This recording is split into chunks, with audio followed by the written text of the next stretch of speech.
questions you've always wanted to know. Ask Kati anything. Hey everybody, welcome back to another episode of Ask Kati Anything. I'm your host, licensed marriage and family therapist, Kati Morton. I am so glad you're here. Today's podcast is one of the last that we're going to be doing that is subject-based. And the topic or subject of today's podcast is all about OCD, or obsessive compulsive disorder. Without further ado, let's just jump into those questions. Now, this first question says, Kati, can you talk about how OCD may present itself alongside PTSD? For example, most of my obsessions and compulsions are checking and also trauma related. For example, is the door locked? Did somebody text me? Is my grandmother breathing? Etc. Thank you so much. Thought this was a great question and something that I don't think I've mentioned before, and I don't even know if I mentioned it in my book, Traumatized, but the correlation between those of us who have a diagnosis of PTSD, about 30% of us will also have a diagnosis of OCD. So the correlation is very high. And the reason being, or what they suspect, right? What, experts in the field think is that because they're both anxiety related. Now think of it, post-traumatic stress disorder. It's after a traumatizing event, we have a neurological response to that trauma wherein we can become super hypervigilant, looking in our environment, worrying about, a threat to our safety. We can be triggered really easily. We're very cued up, like anxiety. And OCD, as you've heard me talk about many times, is under that anxiety disorder umbrella. And OCD manifests itself through what we call obsessions and compulsions. It's hence why it's called obsessive compulsive disorder. Now, obsessions are when we just ruminate about things in our life that we feel like the need to control or the need to do. Meaning I'm obsessing about, like this person said, checking. Now checking is when you're like, did I turn the stove off? Did I turn the stove off? And we have to go check it maybe a certain number of times until we feel, and that checking, the actual action is the compulsion. So the rumination or the worry, the obsession is about whether something's turned off or I locked the door or whatever. Or it could be cleanliness based, although people usually think OCD is only cleanliness based, like washing our hands. It's not the most common. Checking is actually the most common.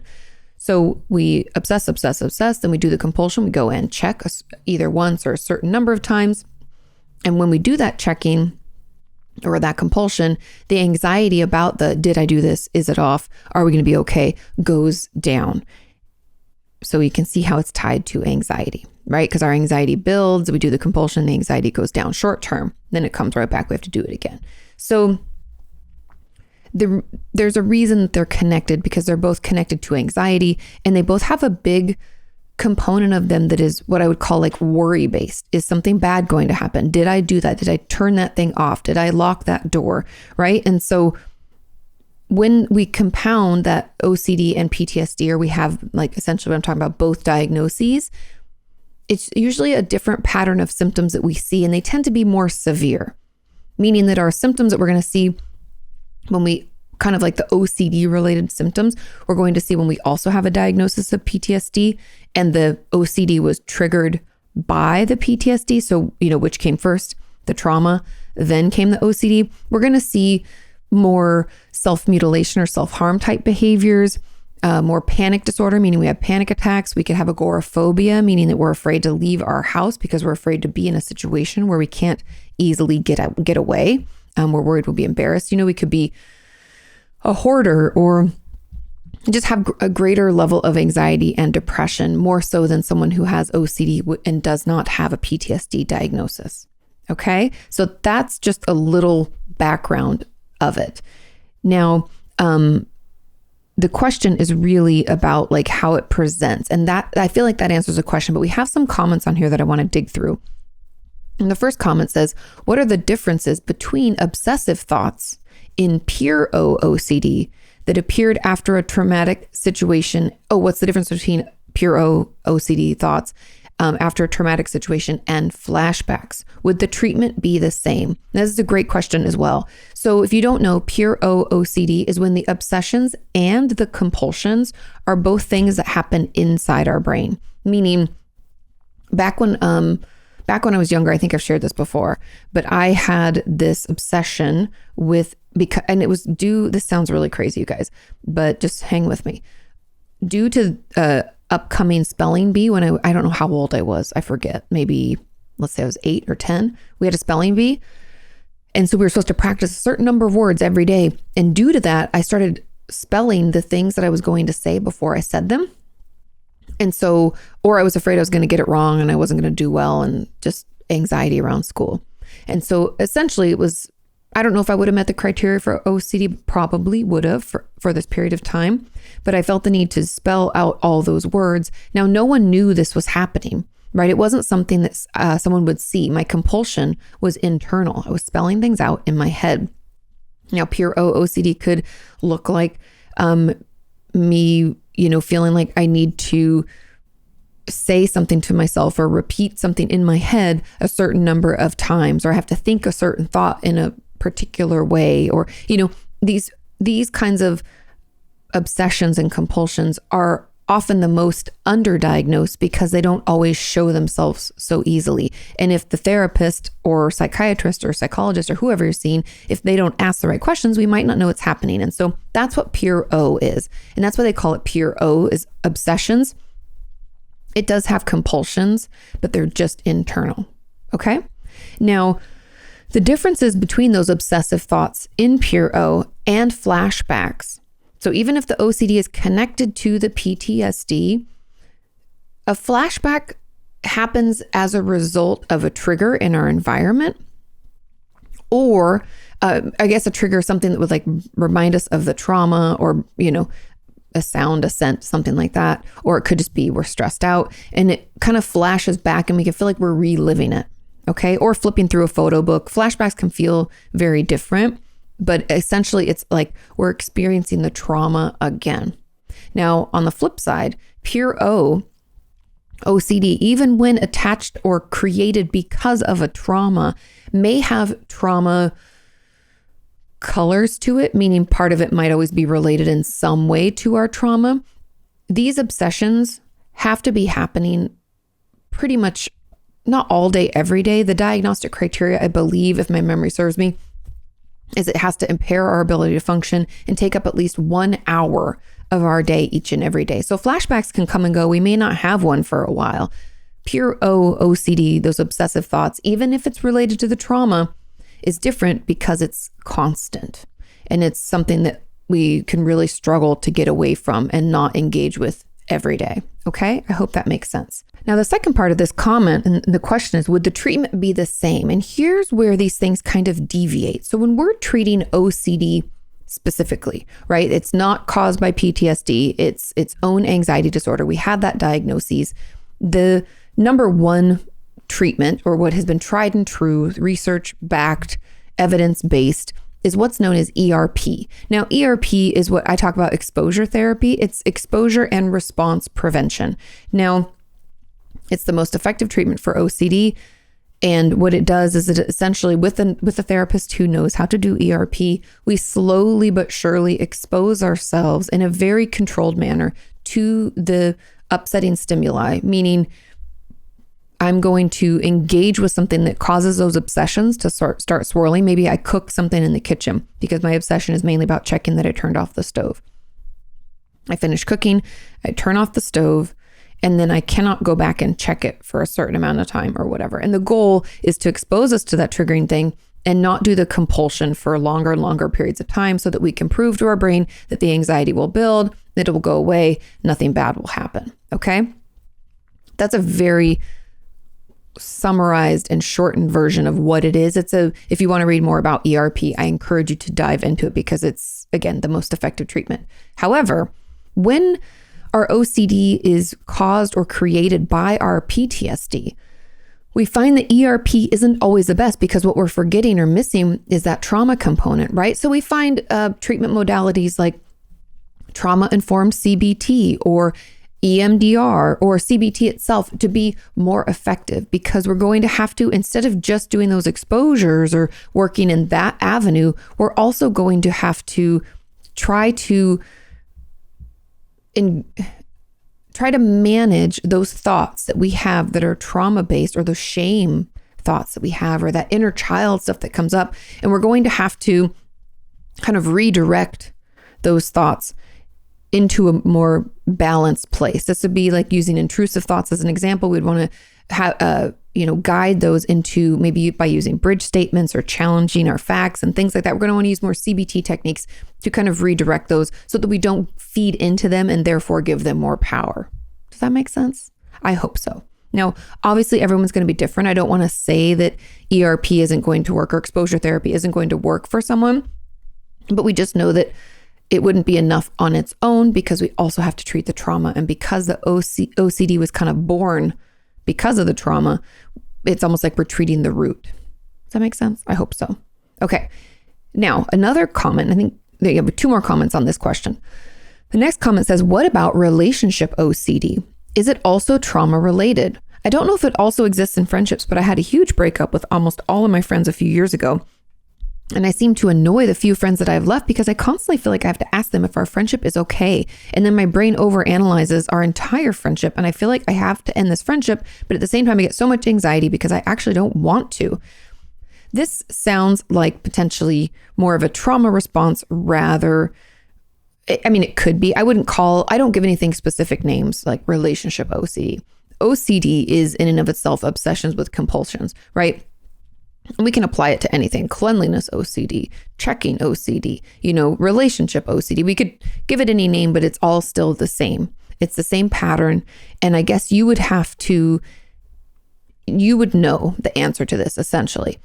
Do you feel that the breakup with your friends that you had was traumatic for you? Was it more than you could cope with at the time? Do you find yourself having flashbacks of it, or did you dissociate during it? You'd have to tell me if it's traumatic. I'm not going to know, but this could be a trauma response, what you're experiencing. A lot of us do this. This could be something that we do as a result of being cheated on. I've seen this a lot in my patients in the past and many viewers of our community, where once that trust is broken, then we keep wanting to check. Or if we get into a whole different relationship, right? We keep checking because we think, oh, it's going to happen again. It's going to happen again. And that's more about that trauma response, not so much OCD related. But I would encourage the person who asked this question to go back to my initial kind of definition or rundown. I even have I have multiple OCD videos. I have one about Pure O and one about OCD itself, but walking yourself through the diagnostic criteria and seeing if that applies to it. Because if you feel that it does, then let your therapist or other mental health professional know. And they might want to change the type of therapeutic modality, meaning type of therapy that they're doing with you. Maybe you're doing, inner child work. We might want to pivot and add some exposures in, or add some, CBT or something like that, EMDR. That might help. But yes, this could be OCD related because of the trauma, right? We're hypervigilant about this. We're looking for reasons it could go wrong. We're like obsessed. And then the compulsion is the checking with them. It could definitely be OCD. But again, I wouldn't give it a specific name that's relationship OCD. I would call it all OCD. There was another comment on this. I've read about false memory OCD and just recently saw a patient who said that he had an obsession of having been sexually assaulted and then compulsions to convince himself it didn't happen. I personally had a very disturbing memory pop up a while ago about being sexually abused as a child. It would lead me into a panic and make me unable to shower due to huge anxiety and those images coming back again. It's gotten a bit better, but now I wonder, was all of that an OCD thing? I'm not diagnosed with OCD, or is it a repressed memory? Or maybe just nonsensical? I love this question, and I think sometimes when we have stuff like this happen, like I said, 30% of people, this is a statistic, so how accurate it is, I don't know, but that just means a lot of people who have PTSD also end up developing OCD as a result. So that's a huge number. So could this be OCD as a result of your trauma? Possibly. And this should be something that you should explore with your therapist, kind of teasing out the symptoms and how it applies to you, or maybe how it doesn't.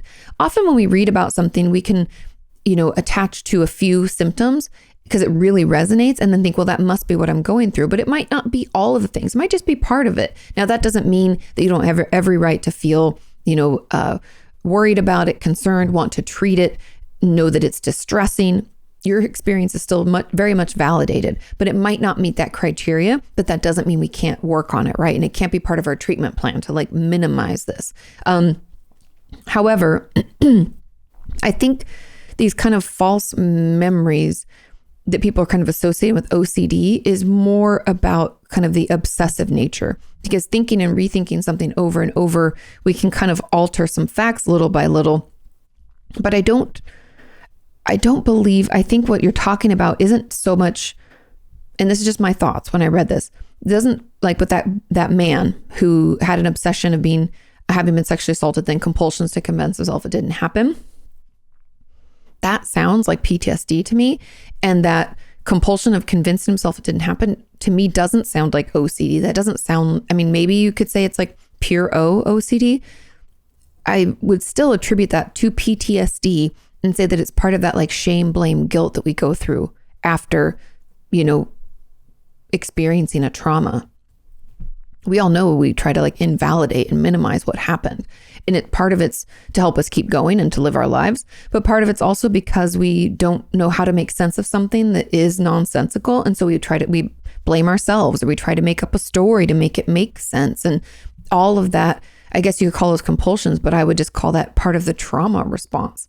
And again, sometimes it's hard to tease these things out, which is why I want you to talk with your therapist about it, talk it through, because we do know through research, by and large, we can trust repressed memories. FYI, if you didn't know, we can.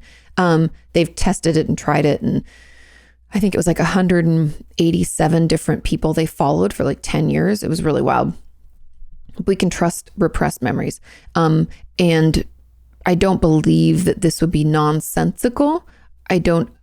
Unless you can attach it to something. Again, I'd have questions like, when did this start? And when did this come up? And what were we working on in therapy? And, are there any triggers for these specific memories? Or, because you're actually having a trauma response, not being able to shower because of the anxiety building, it's impairing you. So let your therapist know this is happening, because, I regardless of whether it comes from OCD or trauma, we want to get it under control and feel like we can manage it, right? So I hope that helps explain it a little bit.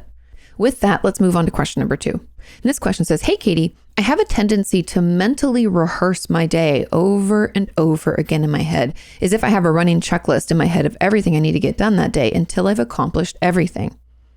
In a way, this calms me, as I feel like my days are never ending and they fill me with stress and just overall hard to manage in general. And it allows me to break it up into smaller tasks. But I don't know if this is necessarily healthy, because I find myself needing to do it to get through my days now.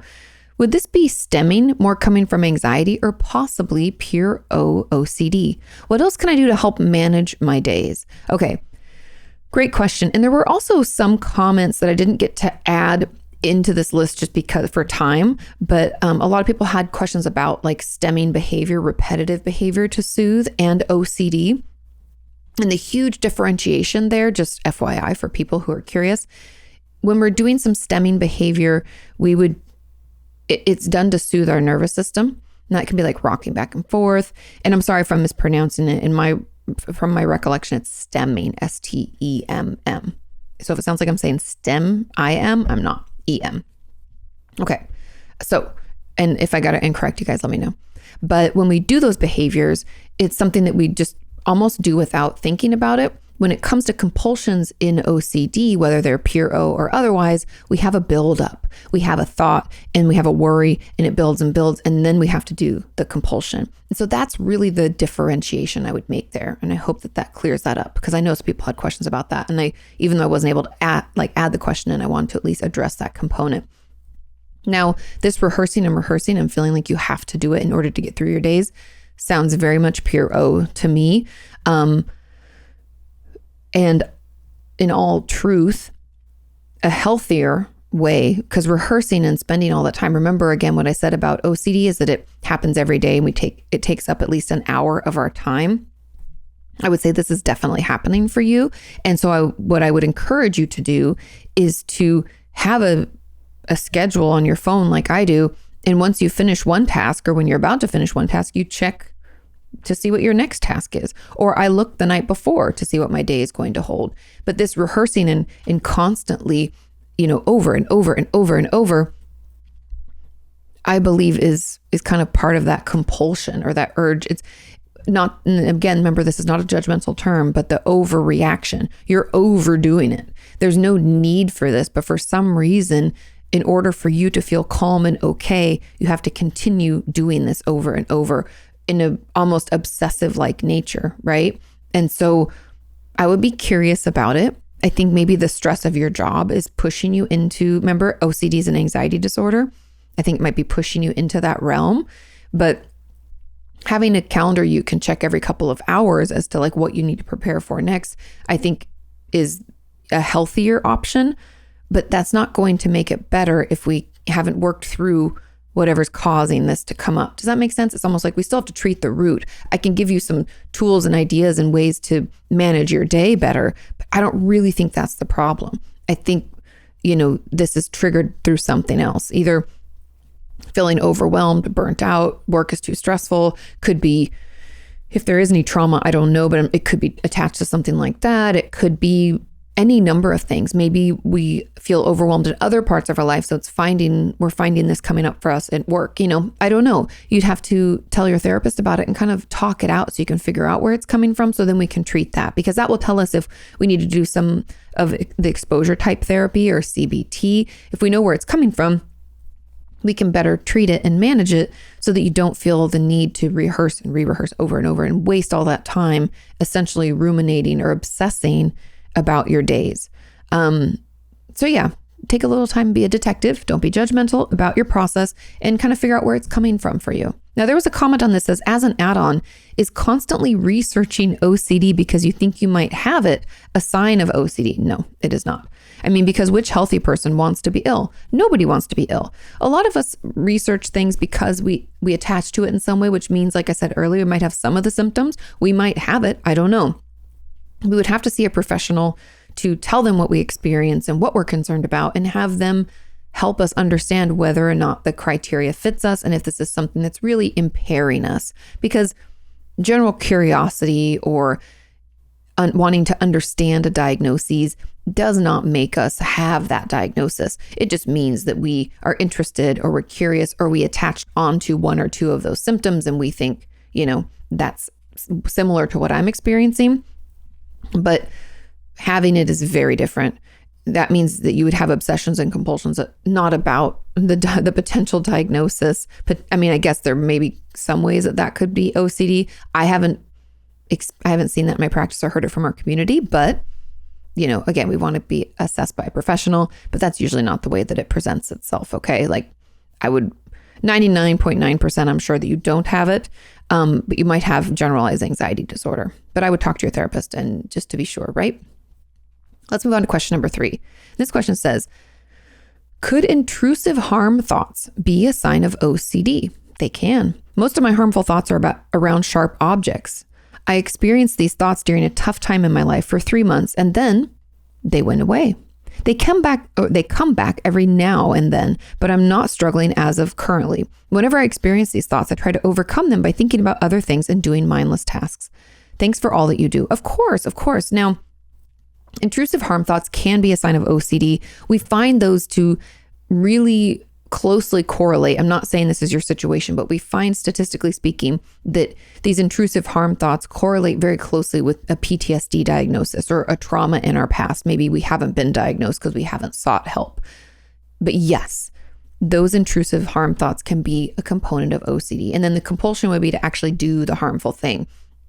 And the fact that you're like putting it off and distracting yourself with something else is beautiful and very healthy and very good. And I encourage you to keep doing that. And that's probably why it's kind of gone away and stayed away. But stressful events, just like I've talked about this before, when it comes to mental illnesses, we will always have like a weak spot, right? I feel like every person in this world can be like, oh, I have a greater tendency for anxiety-based disorders, or I have a greater tendency for depressive-based disorders, or, my mood is more labile. I feel a little more emotionally reactive. So I have more tendencies towards borderline characteristics. We all have these kind of things that we're more prone to. And when we get super stressed out, that's where we're going to go with it. And that's what's going to crop up. But having our tools and our resources available to know what helped us in the past, we can use those again and help us get through. And that's how we manage, just like we manage our physical health, right? I used to always get strep throat as a kid until I got my tonsils out. But even to this day, when I get kind of a cold, my throat will be sore first. And that's how I know I'm fighting something. And that's how I know to go to bed earlier and drink more water and, do all the things. And so having that awareness, it's the same as our mental health. Okay. Hope that makes sense. Now, there was a comment on this as an add-on, Katie, how do you know the difference between intrusive thoughts and pure O OCD? Now, intrusive thoughts are part of pure O. And so the difference, I guess, would be if the intrusive thoughts come along with a compulsion and we feel our anxiety building until we do the thing. Because intrusive thoughts, this is how they exist. Intrusive thoughts are usually, not always, but usually, meaning over 50% of the time, they are either violent or sexual in nature. Meaning an intrusive thought is something like you're walking along the road and you're like, I could just jump out in front of that car. Or you think I could just have sex with that person, right? Just strange where you're like, what? And then you have that automatic thought after the intrusive thought, usually a shame-based thought that's like, what the fuck is wrong with me? Why did I even think that? I don't even, what am I? And we try to assess our situation versus, and trust me, I do it too. But what we all, myself included, need to remember is that thoughts are just thoughts. They don't even mean anything. We give them value. And if we don't give them value, if we're like, well, that's stupid, that was weird, and we just let it go, they're less likely to come around. It's magical. So intrusive thoughts are like that. There's no compulsion tied to it, but they just pop up out of nowhere and we're like, ugh. And it's almost jarring, and it makes us question who we are. Pure O has the thoughts. There's a thought, and there can be intrusive thoughts, but that intrusive thought is linked to a compulsion, and our anxiety builds until we do that thing. Okay.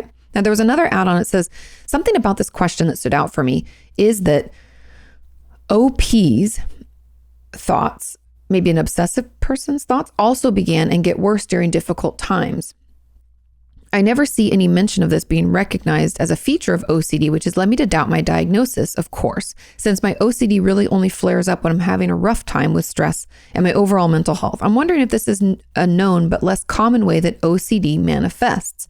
Now, I'm not sure what OP's thoughts means, and I'm sorry, but based on what this question is saying, it's very normal for our OCD or any mental illness really to get worse when we're stressed out, because our resilience is down, right? Our ability to weather life storms is not like it always is. And so then we're more vulnerable to our mental illness symptoms, our emotional expression, our reaction, right? We just don't have the wherewithal to weather it. And so we can use tools that aren't necessarily helpful, like, mental illness tools like OCD. Helps us feel better in the short term, ends up harming us more in the long term. So I would say that that's very common, and getting some tools to better help you manage any of the symptoms that come up when you aren't doing well, like putting together an OCD plan, could be really beneficial, so that when and if, because unfortunately life isn't perfect and we're going to have stressful times. So when that happens next, you feel better able to manage it and ride it out. Okay. And part of that might even just be part of that basic self-care, making sure we're eating regularly, getting enough sleep, things like that, taking our medication as prescribed and all that good stuff. Now, there was another add-on, and this is the final one on this. It says, as an add-on, is it possible to have compulsions without OCD? Because I talked to my therapist about my compulsions, like having to wash my hands after, for example, drinking something sticky like lemonade, or having my phone next to me because I constantly have to check to see if all my messages to the right people, and checking 10 times if the stove is off, even if it was off all day and the windows and doors are closed, or that I have everything in my bag and I haven't lost something. However, my therapist said that this was normal and I should just stop doing it. I, however, don't know anyone healthy who does such things. It's not regular behavior. I don't want to say normal, healthy, unhealthy, abnormal. It's definitely mental illness focused. Like this is I would think it, to me, so okay. From the top, when you said you have to wash your hands after drinking something sticky, if my hands are sticky, I have to wash my hands too. So that didn't trigger any OCD-like thoughts for me. I didn't think, oh, that's OCD. I thought that's just basic cleanliness and discomfort management, right? Nobody wants sticky stuff on their hands. So, but the checking if all of your messages were to the right people, or 10 times if the stove is off, even if it was off all day, that stuff, and that the windows and doors are locked, that sounds very OCD-like to me.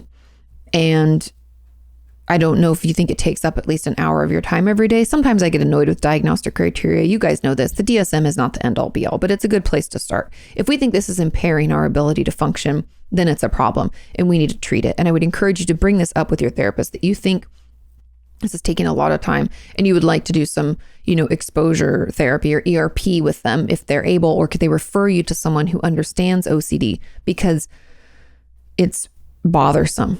And regardless of whether we meet criteria or not, every therapist should take that seriously, that if something's bothersome, we should help them better manage it, right? That's the goal. That's what a therapist's goal should be, is like to help people better manage those uncomfortable things. So I would bring it up again, because I think you're potentially on the right track. It sounds very OCD to me.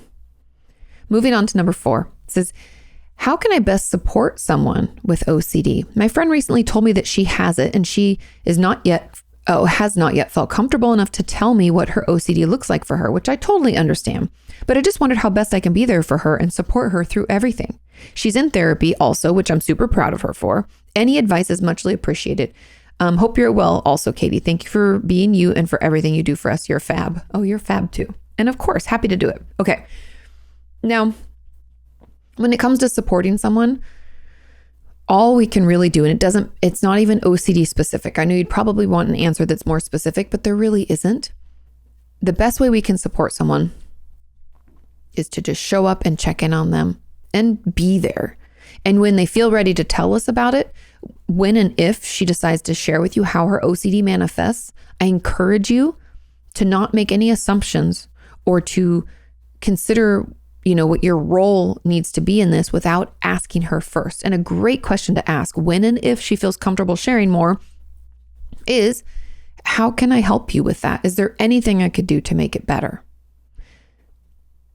And do that thing if it's okay for you, if you feel able within your own abilities and self-care and, the things you're going to have to do to make sure that you're okay. We just have to listen. Let them educate us. I think the number one problem we have as people who want to help is that we can want to help so badly that we overdo it and we push people away, or we almost scare them with our kindness, which I know sounds ridiculous, but sometimes all people want is for us to ignore their symptoms because they're doing their best to manage it, or to just check in on them, maybe put a hand on them so they get jarred out of their rumination, or if they say we need to distract, come up with something, they might have something they want you to do, and but we need to ask them about that. I don't want you to make assumptions or jump in, because I find that when we do that, it can be too much for them.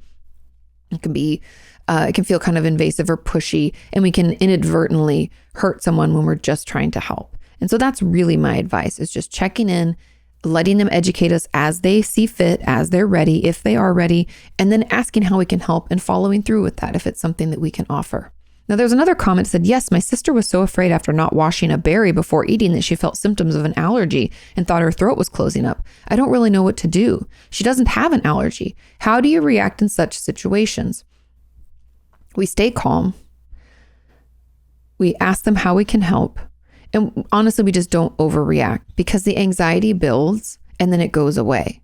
Now, you said she doesn't have an allergy, so we know that this wasn't actually happening. This was a physiological response. So we didn't need to call an ambulance or shoot her with an EpiPen, but we do need to, act calm, tell her to breathe. Everything's going to be okay. Do the best you can. But then after, because in a crisis, we're not going to be able to get anything from them. Our goal is just to ride it out as calmly and just be there for them, help them ride out that wave, okay? And then after the fact, we need to ask them how they would want us to support. What can we do? And if they're not in therapy, you can encourage that, meaning, maybe seeing someone for this would be really helpful so this doesn't happen, because that sounds really uncomfortable, and just encouraging that behavior. Yeah, because it can feel overwhelming, but we don't have to engage in their anxiety-driven, essentially what I would call kind of like an OCD meltdown or an anxiety meltdown, like panic attack type thing. But we need, because sometimes we can make it worse when we are only trying to make it better. And that's, again, why we have to have conversations before we're in crisis, because that time is just not going to be a good time to try to learn or ask, because they're in panic already. And all we can do is just ride it out with them. Okay. Let's move on to question number 5. And this question says, hello, Kati. How are OCD and perfectionism intertwined? Interesting question. Could the addictive behavior in eating disorders be part of OCD? Is OCD all about controlling? No. And why is it so satisfactory to control? Great question. We have a few comments on this, I think two or three. But let's jump right into this. Now, okay. OCD, I want to answer this part first. Is OCD all about controlling? No. From the outside, it can sound and look like that's what it's about, but OCD is actually about anxiety management, meaning that we have this obsession. It feels so overwhelming. We're so anxious. Oh my God, oh my God, oh my God, oh my God, what could happen? I got to do this thing. Something bad's going to happen. I do the thing. I feel this brief sense of relief. And then it builds again and we do it again. So OCD isn't so much about controlling as it is about anxiety management. And yes, you could connect it to eating disorders in the way of it's a coping skill that we can utilize when our rest of our life feels out of control. Because what can we control? When our world is out of control, maybe we're younger, we don't have that many resources, we're stuck in a situation where we can't control other people ever, right? So what do? We control ourselves. So that could be, I think that's why they're not necessarily linked, but that's why they correlate. So they can happen at the same time. Now, when it comes to eating disorders, a lot of people will think that, it is OCD. No, you will read in the DSM. I mean, and this again is just diagnostically speaking. They can have a lot of the same symptoms. However, an eating disorder is when we focus so much on our food, our body, not getting food, doing compensatory behaviors. It's all about the eating disorder. So I'm sure you're thinking, well, Kati, then, OCD and eating disorders, those sound a lot alike. A lot of the symptoms that we talk about sound very similar, right? I'm obsessed about my weight and food, and then I have to do things like overeat, undereat, do compensatory behaviors, and then I feel better. The big distinction that we talk about is the fact that, first of all, eating disorders is very specific to food, and those with eating disorders can also have OCD as a diagnosis. But the distinction that's usually made is that OCD, if you did not know, is what we call ego dystonic, meaning I don't like it. It's uncomfortable. I hate doing it. I feel out of control.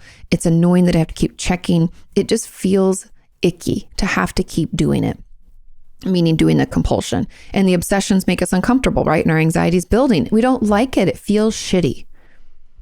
Eating disorders, on the other hand, are often, most likely, until we're ready for recovery, ego syntonic, meaning it makes us feel better. It's a coping skill, right? Because I said with OCD, almost like with self-injury, we do the compulsion, we feel better momentarily, and it almost immediately starts building again, and we have to do the thing again. Like I said, it's every day, almost all day.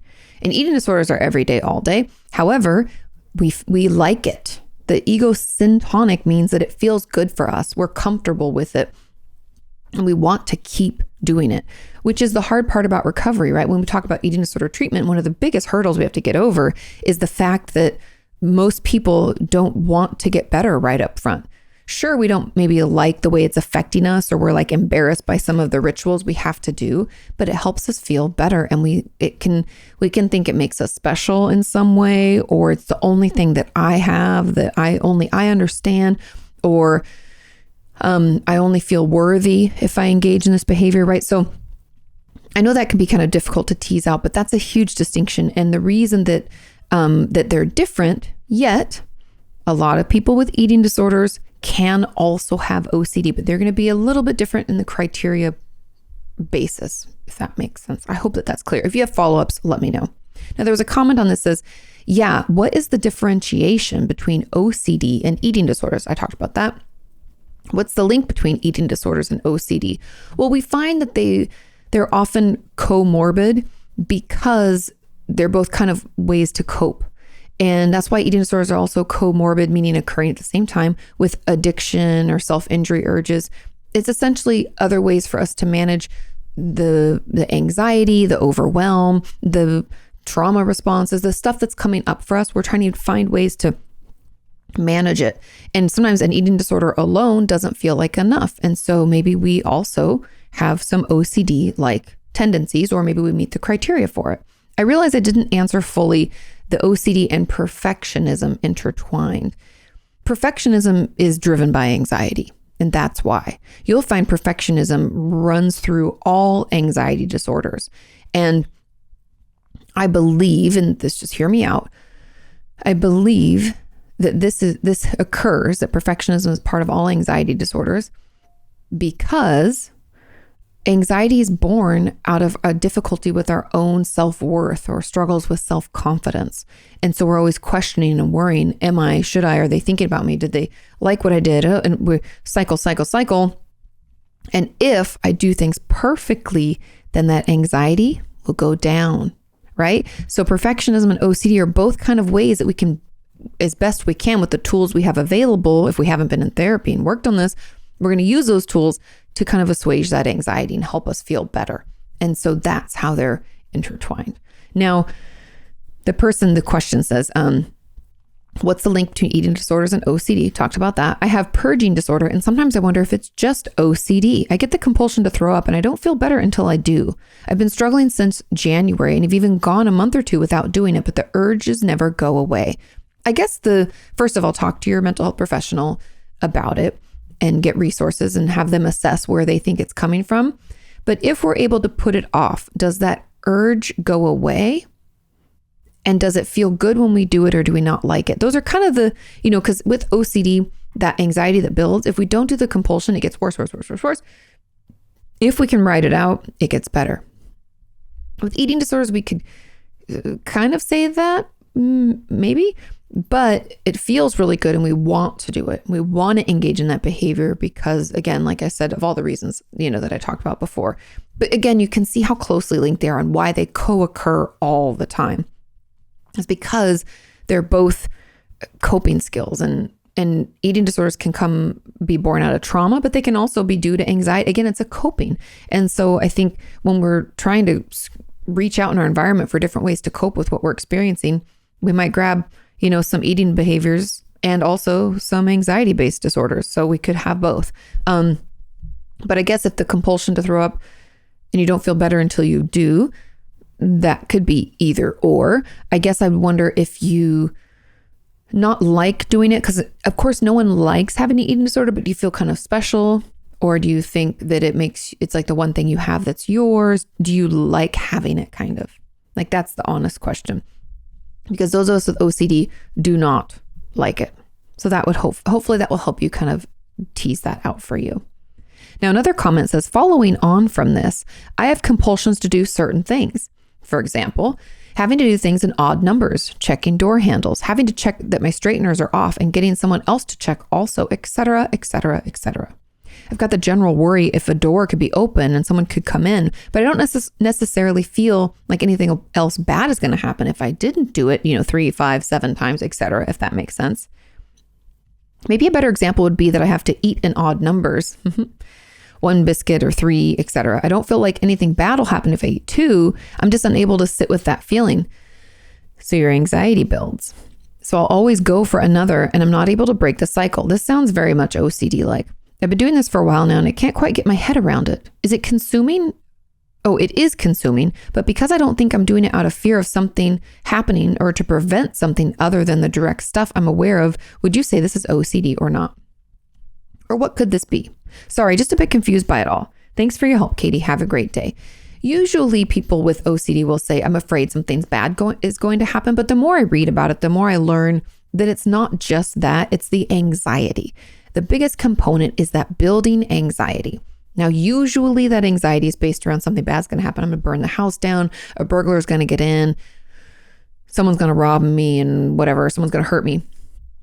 That can be the worry of something bad. But for a lot of people, it's just that uncomfortable feeling. I don't like to sit with it. I don't like it. Just let me do the thing so then I can feel better.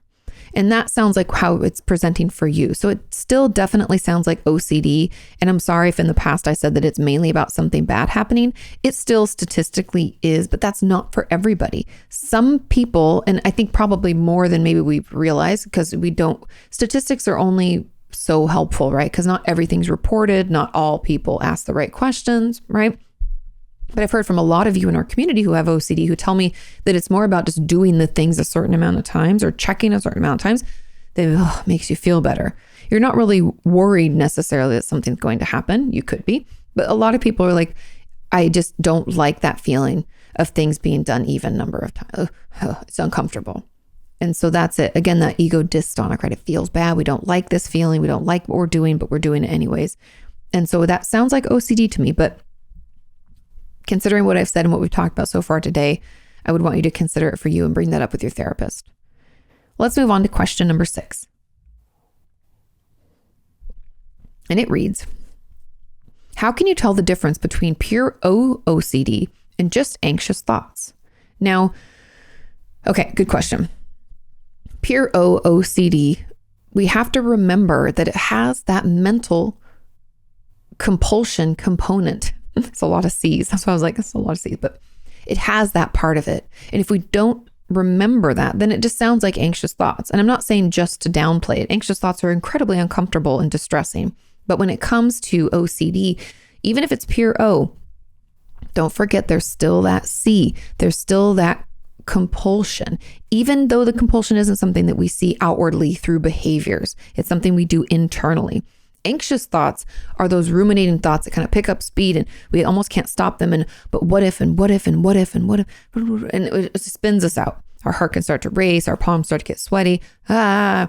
If we don't have a compulsion that we try to do to assuage those thoughts, that's anxiety. That would be generalized anxiety disorder or panic disorder or another one of the anxiety disorders. However, if we have this obsession, oh my God, like I was talking about, like having to spell everything out and I can't say it until I spell it.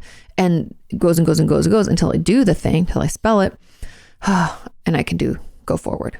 So that compulsion is important to remember. Now there's another comment that says, and if it is pure O OCD, where do you draw the line between an obsession and a compulsion? Obsessions are the constant worry or thinking and the ruminating thoughts. The compulsions are the things we have to do, the action that's taken, even if it's in our head, right? The action for me was spelling out all those words before I would say them. That was the compulsion. The compulsion for other people who've written in is like checking things a certain number of times, eating odd numbers of things, right? So we can have certain things, it could be brushing our teeth a certain number of times, 1, 2, any number of things. But those are the compulsions, the actual behaviors, whether they're internal or external. The obsessions are the thoughts about it. Let's move on to question number 7. This question says, hi, Kati, what's up with needing everything to be right? I am in constant search for right answers in everything that I do.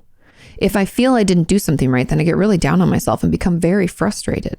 Being in constant search of a right answer to every life situation is tiring, and yet it's extremely overwhelming to think of not thinking in this way.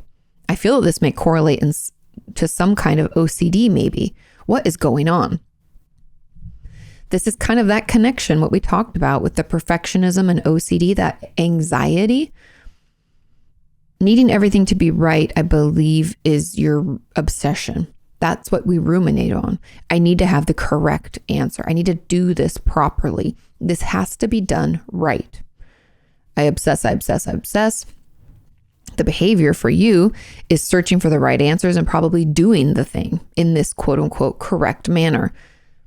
That sounds very OCD-like to me. So I would encourage you, because it's tiring and you don't like it, right? Ego dystonic. You don't like it. It's taking up a lot of your time. It's exhausting. It sounds very closely connected to OCD. I wouldn't be surprised if you wouldn't meet all the criteria for that diagnosis, but I would see a mental health professional, a psychiatrist, psychologist, therapist in your area, and be properly assessed. Okay. And you're not alone. A lot of people, again, it's that correlate is the anxiety component that is huge. It's an anxiety disorder. So that anxiety that's building for you, if you feel like you didn't get the right answer, you're not doing something correctly, that's what makes it OCD. Let's move on to question number 8. This question says, hey, Kati, my OCD is very much linked to health anxiety. Again, anxiety, keyword, right? That I started developing around COVID. It's so interesting. We'll talk about COVID a little bit here, but I'll move through it because I think we're all kind of tired of talking about it. But I had a lot of patients. It's kind of an interesting development through this process. So I had a lot of patients during COVID, my kind of more germaphobe, anxious patients, maybe OCD, that were like, I've got this. This whole like cleaning shit and stuff. I was born to do that. I can handle this. Even my own husband was like, he's already kind of germaphobe. And he's like, I've been like training for this my entire life. We're good. Then I had my other patients whose anxiety went through the roof. Like this person where it's like, oh my God, what if I could get sick? What if I didn't clean this properly? And we could do things over and over and it could exacerbate an already existing anxiety disorder like OCD. And then I had my anxious patients who were like more of the socially anxious. And they're like, I don't even think I have a mental illness anymore. And I was like, no. Now's the time to work on it because we're not triggered because people aren't around us as much. But anyways, that's all I'm going to say about that. So this person's OCD is very much linked to health anxiety. How can we stop our OCD behavior when it's actually something that also helps us feel like we're fighting the risks to catch a disease like hand washing, etc.? I'm really struggling because some of my behaviors do make sense. I'm also making my boyfriend do those things too, which is making me feel very guilty. Thank you for everything. Okay. There's always room for moderation. And that's the struggle here is I would assume that your OCD is latching on to this health anxiety as its new obsession / compulsion. And in there somewhere is actual sage health advice or health actions, right? You're doing things that are good and could be helpful. Like we should wash our hands before we eat, but do we need to wash our hands until they're cracking and dried? Do we need to wash them a certain number of times? Do we need to, wash everything in our house and wipe everything down with Clorox wipes? I don't know what all you're doing, but I'm just throwing out ideas that in between washing our hands before we eat and after we use the restroom, let's say, or blow our nose or something, you probably should wash your hands. After that kind of clean, regular, what I would call health-based factual actions, between that and probably your behavior is this huge gap. And in that gap is where we found it to be unmanageable and to take up a lot of our time. That's where it's not okay. And so what I would encourage to do is to work with your therapist to figure out what the goal is, because the goal for your behaviors might not be and even I think with OCD, there's always this component of, well, it's important, right? Like you don't want to leave the stove on. I should check it. Well, yeah, but you shouldn't feel the urge to check it, 14 times, right? Or to lock the door, I have to count. I have to check it 11 times or whatever. I'm just making up these random numbers. And so for you, washing hands makes sense too, but we shouldn't have to do it as often as we're doing it. And so there's still going to be some putting it off and not doing it type of exercises that you're going to have to do with your therapist. I think exposure or ERP would be the best move for you because yes, there are reasons that we should wash our hands. Like I said, before we eat, after we use the restroom, blow our nose. But there's a lot of times I assume you are washing your hands or, wish you could wash your hands and stressing about it or making your boyfriend wash his hands when it's really not necessary. And so those are going to be the things you're going to have to tease out with your therapist and be honest with yourself about it so that it doesn't continue to grow. Because essentially the more energy or effort we put behind it, the stronger the urges are going to get. And so I know it's uncomfortable, again, ego dystonic in general, but it's really important that we pull back and that we don't engage when we don't need to. And teasing out what that's going to look like is part of the work. And I think that goes for most of my patients with OCD, because like I said, almost all of our compulsions do have some necessary component, but they're done to the extreme. And it's gotten to the point where it's getting in the way of our ability to function in our life. We're spending way too much time doing it, and it can feel, out of control. Okay, now there was a comment on this that says, I also have health anxiety since last year, and it makes me fixate on all of my symptoms. I Google everything, and I can't even do anything that requires energy because I'm scared I'm going to faint because I feel the symptoms. I'm not diagnosed with anything though. Now, this in particular, I feel like it could be OCD, but it does not sound like it to me.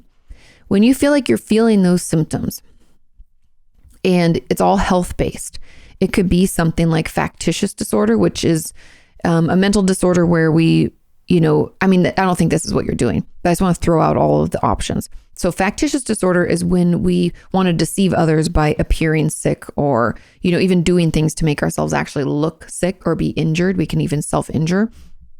There's Munchausen syndrome, and that's kind of where this, I think, lands, where we feel like we're sick all the time. It's kind of, people would say, like you're always in the doctors. They know you by your first and last name. They're like, oh, you're here again, right? Because you're constantly concerned about the fact that you could be ill. If you don't remember, there was a documentary a while back. I forget what it was called, but it was like Munchausen by proxy, where the mother made the child think that they were sick to kind of get attention, or I think it's mainly attention based, but it's kind of like narcissistic. It's closely related to narcissism. But anyways, it sounds more like Munchausen here, where we have such health anxiety that we've read about these things, and now we feel that we are actually experiencing them, even though we don't have them. Now, obviously, if we have any symptoms, we should go to the doctor and make sure that we're ruling out all of these things, right? It's okay to be, careful about our health and to get a yearly physical and get things checked out, get to go to the dermatologist. Is this mole cancer? We should do all of that preventative healthcare. So doing that is great. But if we find ourselves just constantly thinking that we're sick and we don't know if we are, let someone know. And it's an anxiety driven disorder. It's a way for us to try to manage something or to make sense of some symptoms.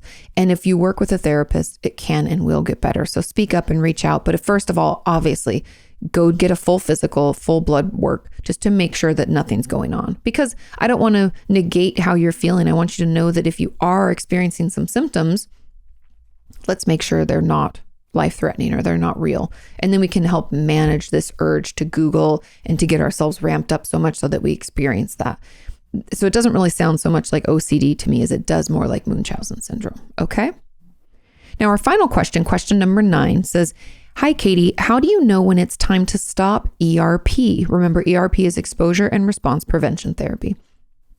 When is it time to see if you can just focus on other things for a while? Isn't the ultimate goal of treatment to get to a place where you don't think about the OCD anxieties at all? How can that happen if you're still doing exposures? Okay, so I am not a specialist in ERP. I just want to throw that out here. But I do know therapy. And we should stop ERP when we don't really have any more exposures to do, or we aren't.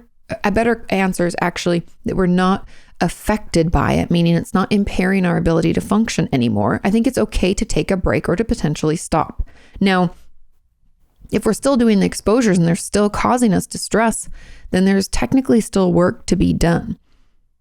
But you are correct that the goal of treatment is to get you to a place where it's not that you don't think about the OCD anxieties. It's that you're not affected by it anymore. Meaning it doesn't impair your ability to do what you need to do every day. You don't consider it, like it's not taking that hour every day. I'm not obsessing. I'm not doing compulsions, right? I'm out of that pattern of behavior. And that can take a lot of work and it can take a lot of time. And I know it's exhausting, but it does get better and it can go away. And it might be, I don't know how long this person's been working at it, but it might be worth, letting your therapist know you're feeling exhausted by it and you might want to take a break for a bit. It's okay to take a break from certain parts of therapy. I've had patients for years that are like, I need to take a month off from trauma talk. I have a family vacation I need to figure out. We have other life stressors. We can't always get in the deep with it. Sometimes we just need like life management for the now. And so that might be where you're at, where you're like, you know what, this ERP is exhausting. I'm feeling enough better that I want to focus on something else for a while, or I want to take a break for a month, and then I want to come back to it. But again, just consider whether or not it's still affecting you. Because if your OCD symptoms are still present in your life and you're still having those obsessions and those compulsions and it's still distressing and it's taking a lot of your time, then the ERP is going to have to continue. Because again, the goal of therapy isn't to not think about the OCD anxieties. The goal is to not really have them anymore or have them affect us anymore. Because like we all know, things get stressful and we can go back to it. We can have those thoughts, but that doesn't mean that we're going to give those thoughts any power or weight or act on them in any way. And that's where we've changed, right? We have a thought. It doesn't become an obsession. We don't even think about a compulsion. We just move right on through it. And that's the goal. And I hope that helps. And I know it's hard work, but stick with it because it does get better. Thank you all so much for sending in your questions. I hope this was helpful. It was helpful for me to revisit OCD content because I haven't talked about it that much. And if you guys want me to talk about it more, I'm happy to. But that's why I know we had a request from a member of our community for this specific topic. So I hope they got their questions answered. Please share this podcast. Please tell a friend about it. That really, really helps. I love you all. Have a wonderful week, and I'll see you next time. Bye.